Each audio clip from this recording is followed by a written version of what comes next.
Je m'appelle Avery et il y a quelques années, je pensais avoir trouvé le genre d'amour qui donne un sentiment de stabilité au monde. Si vous vous êtes déjà engagé dans une relation en pensant avoir trouvé votre havre de paix, pour ensuite sentir les vagues se dérober sous vos pieds, vous devinerez peut-être où je veux en venir. Mais reprenons depuis le début, quand tout semblait encore plein de promesses.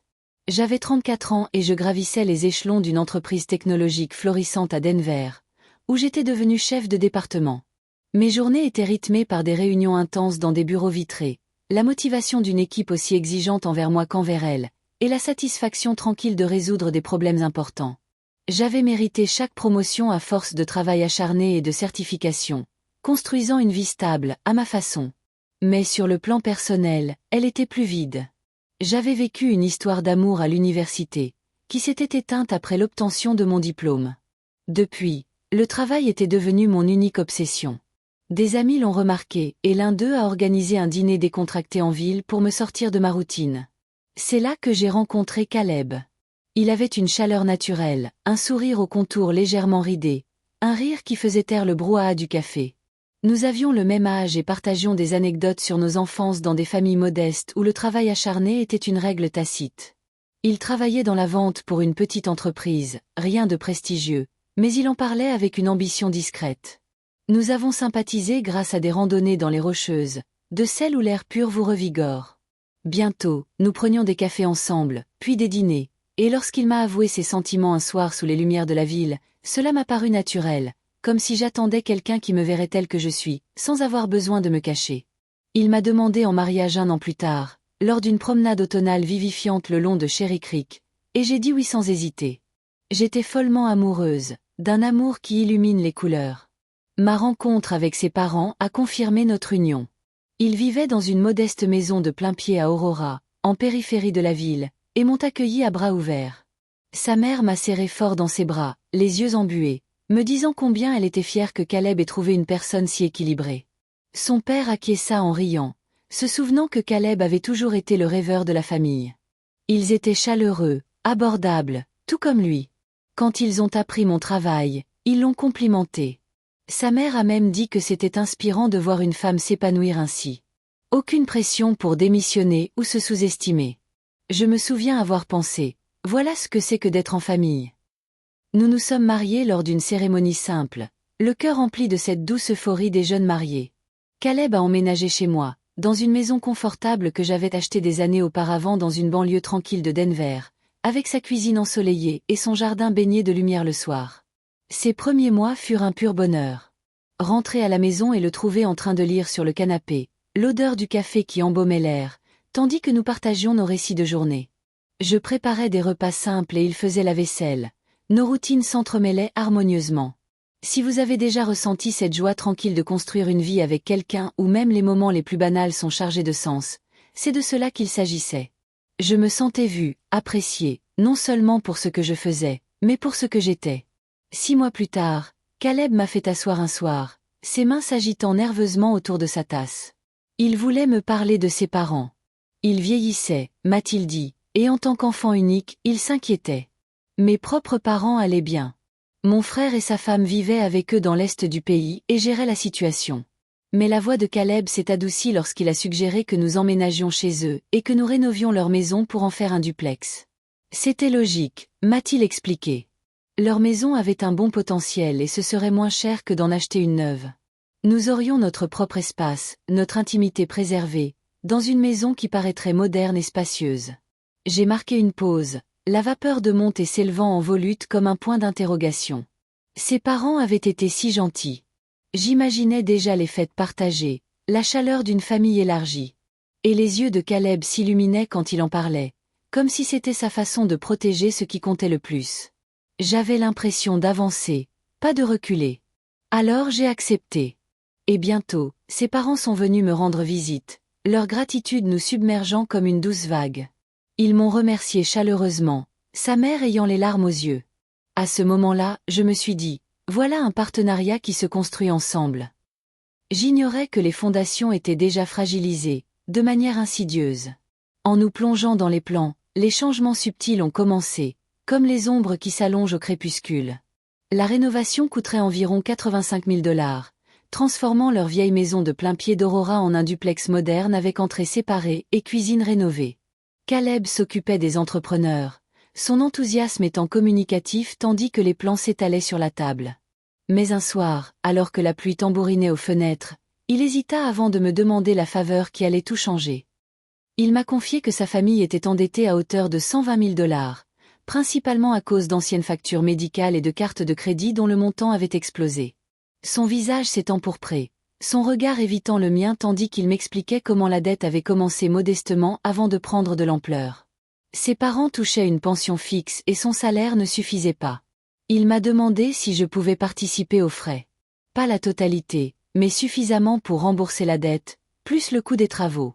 Je serais responsable d'une grosse somme, a-t-il admis, mais c'était pour nous, pour notre avenir. Sa voix s'est brisée lorsqu'il a dit qu'il m'aimait, qu'il aimait ses parents et qu'il ne pouvait supporter de les perdre. Assise là, la tasse entre mes mains se refroidissait, l'esprit embrouillé.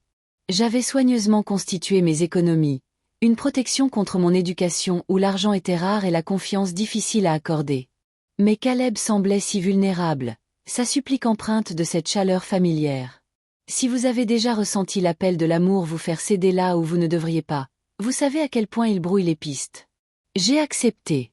Transférer les fonds directement au créancier, comme il l'avait suggéré. C'était plus simple, disait-il, puisqu'il n'était pas doué pour gérer l'argent. Ses parents sont arrivés peu après, sa mère pleurant de soulagement, me serrant dans ses bras comme si j'étais leur sauveuse. Caleb m'a serré la main, promettant de participer avec son salaire. Nous avons avancé, la maison se métamorphosant sous les coups de marteau et les coups de peinture fraîche. Notre côté donnait l'impression d'un nouveau départ. Des plans de travail élégants où je pouvais couper des légumes en admirant le coucher du soleil, plus près de mon bureau en centre-ville, me permettant de gagner du temps sur mon trajet. Je me suis plongé dans le travail, consacrant des heures supplémentaires à l'étude des investissements, transformant une partie de mes économies en un capital qui contribuait à couvrir les mensualités. Mais les mois passaient et les contributions de Caleb ne se concrétisaient jamais. Il minimisait la situation. Son salaire était serré, disait-il, refusant de me montrer mes fiches de paie lorsque je le lui demandais gentiment. Il m'arrivait de rester éveillé. La maison était silencieuse, hormis le bourdonnement du réfrigérateur. Je me demandais si je portais trop de fardeau seul. Au début, ses parents étaient reconnaissants, passant me voir avec de petites attentions. Une tarte, un mot de remerciement. Mais avec le temps, leurs commentaires changèrent, des pics subtils dissimulés sous des sourires. Sa mère disait parfois combien Caleb avait de la chance d'avoir quelqu'un d'aussi compétent, son ton trahissant une certaine attente. Je ressentais une pointe de malaise, comme une corde trop tendue, mais je la réprimais pour préserver l'harmonie. Au bout d'un an environ, ils me demandèrent combien il restait de dettes. J'en avais remboursé 60 000, il m'en restait environ 90. Leurs yeux s'écarquillèrent, son père me tapota l'épaule, qualifiant cela d'extraordinaire. Ils pleurèrent de joie et, un bref instant, je sentis que le poids en valait la peine en voyant leur soulagement. Caleb souriait, mais des doutes s'insinuèrent comme du brouillard sur les montagnes. Pourquoi Caleb n'avait-il pas davantage aidé? Pourquoi ses parents semblaient-ils si dépendants, leur choix passé, un vague historique de perte au jeu que j'avais appris, restait sans réponse. Je commençais à remarquer à quel point le charme de Caleb. Des failles plus profondes étaient masquées. L'écho de sa propre attitude d'évitement. Si vous avez déjà ressenti ce déséquilibre dans une relation où vos efforts ne comblent pas les lacunes de l'autre, cela commence par un murmure. Pour moi, cela s'est installé discrètement jusqu'à ce qu'un soir brise l'illusion. Ce soir-là, le poids de tout cela pesait sur moi alors que je rentrais chez moi plus tôt que prévu. Le travail s'était terminé sans encombre, mon équipe ayant travaillé en harmonie comme toujours, et j'avais pensé surprendre Caleb avec un dîner, peut-être des pâtes dans notre nouvelle cuisine, une tentative de retour à la normale. Les rues de banlieue défilaient à toute vitesse, les lampadaires s'allumant à la tombée de la nuit. Mais en arrivant dans l'allée, j'ai aperçu la voiture de ses parents garée dehors, une ombre inattendue. Me glissant à l'intérieur sans bruit, la maison sentait le plat à emporter, des voix s'échappaient du salon. Je me suis arrêté à la porte, la clé encore à la main, ne voulant pas les interrompre, mais leurs paroles m'ont figé. Le rire de Caleb, léger et moqueur, tandis que son père disait combien c'était intelligent d'épouser quelqu'un comme moi. « Tu as fait un excellent choix », a-t-il gloussé. « Je n'arrive pas à croire que tu aies réussi à te mettre avec une femme comme ça. » De l'argent. La voix de Caleb suivit, d'un ton désinvolte, comme s'il parlait de la pluie et du beau temps. Il m'avait repéré après avoir entendu parler de mon travail, et m'avait séduite avec précaution. Sa mère s'était mêlée à la conversation, évoquant leurs dettes, les courses hippiques, les mauvais paris, et comment j'avais tout arrangé. Même les travaux. Elle est précieuse, avait dit Caleb, jusqu'à ce que les dettes soient remboursées. Après, je la jetterai. Leurs rires résonnèrent, un son qui me transperça la poitrine comme un couteau. Je restais là, le souffle coupé, le chambranle de la porte froid contre ma paume. Comment avais-je pu être aussi naïve? La gentillesse, les propositions, tout était calculé. Moi, leur bouée de sauvetage financière. Les larmes me piquèrent, mais je les ravalai, claquant la porte plus fort que nécessaire et lançant d'un ton forcé. Je suis rentrée. Ils m'accueillirent avec des sourires, sa mère complimentant mon éthique professionnelle, Caleb m'embrassant la joue. Le dîner se déroula dans un flou, les fourchettes s'entrechoquant, les banalités que j'entendis à peine. Plus tard, pendant que Caleb prenait sa douche, je me blottis dans notre lit, silencieuse. Des sanglots me secouaient. Les draps étaient froids, la chambre immense. Si vous avez déjà réalisé que les personnes en qui vous aviez confiance portaient des masques, cette douleur lancinante vous semblera peut-être familière. La façon dont la trahison s'insinue lentement, érodant ce que vous pensiez être réel. Pendant des jours, j'ai repassé la scène en boucle, remettant en question chaque souvenir. Sa demande en mariage était-elle sincère ou simplement une étape de son plan? Mes doutes grandissaient. J'étais fière de mon indépendance. Et pourtant, me voilà, exploitée. Le travail est devenu mon refuge. Le bourdonnement du bureau me distrayait des faux-semblants à la maison.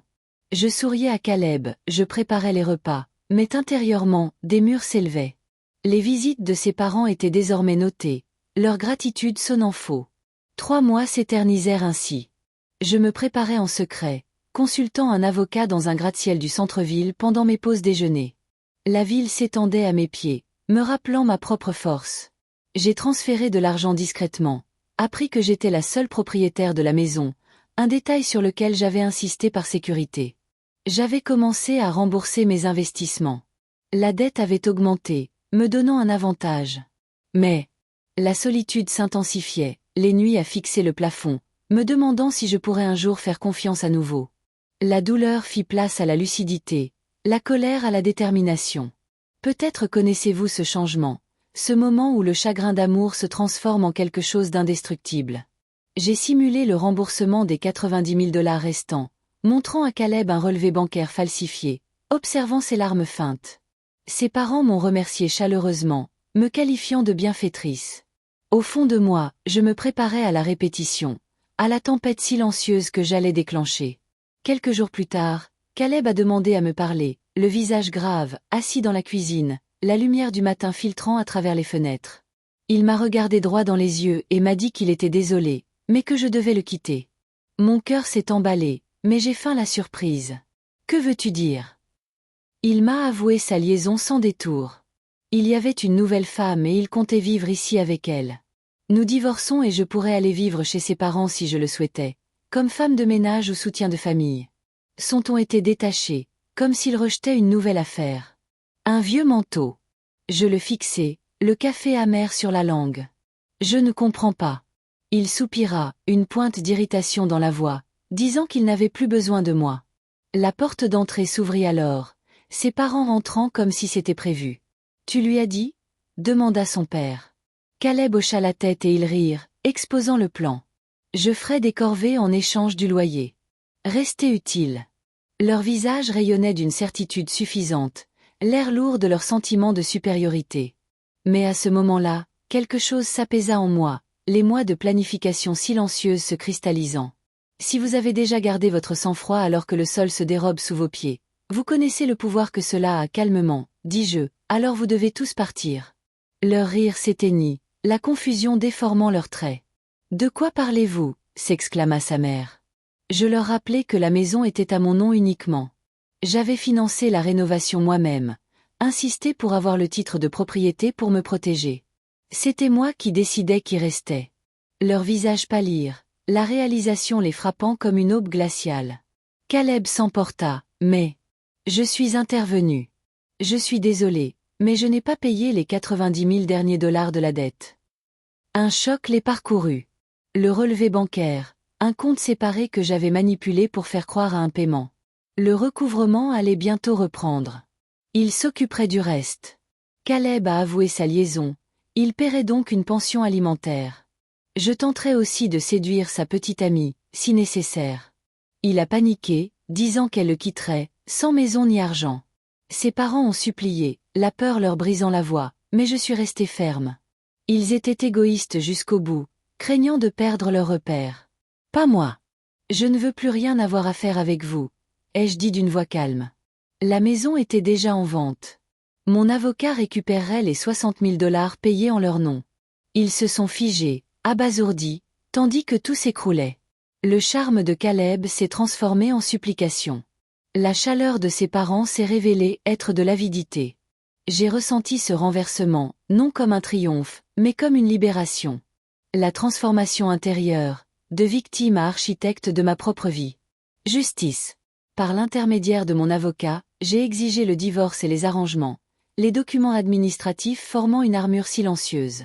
La confrontation restait gravée dans ma mémoire, leur visage bleu une image saisissante, mais je me suis recentrée sur moi-même, la douleur se muant en autonomie.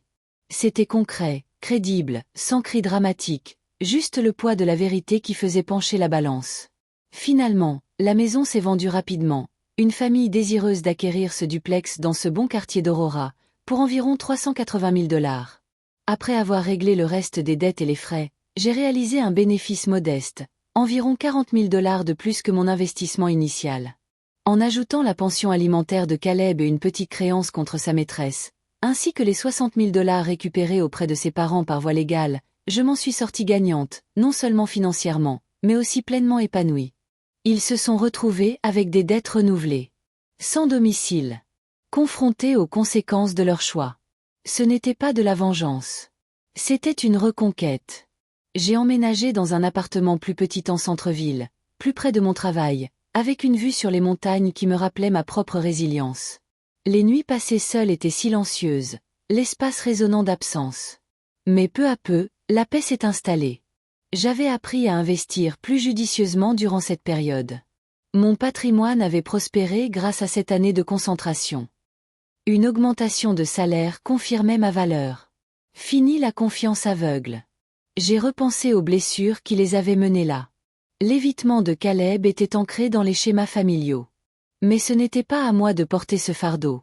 Rétrospectivement, la trahison m'a le plus blessé dans ces moments cachés. Les rires que j'ai surpris, la mascarade que j'ai subie. Mais cela m'a appris le pouvoir discret de voir clair, de protéger ce que l'on a construit. Si cette histoire vous semble familière, c'est peut-être parce que vous avez emprunté un chemin similaire où l'amour masquait la manipulation et où en ressortir plus fort était comme une bouffée d'air frais. Merci de m'avoir accompagné sur ce chemin. Chaque histoire nous rappelle que la force se cache souvent derrière le chagrin. Si celle-ci vous a touché, restez avec nous, car chaque histoire révèle une nouvelle vérité du cœur humain. N'oubliez pas d'aimer, de vous abonner et de partager pour que d'autres histoires comme celle-ci puissent atteindre ceux qui en ont le plus besoin.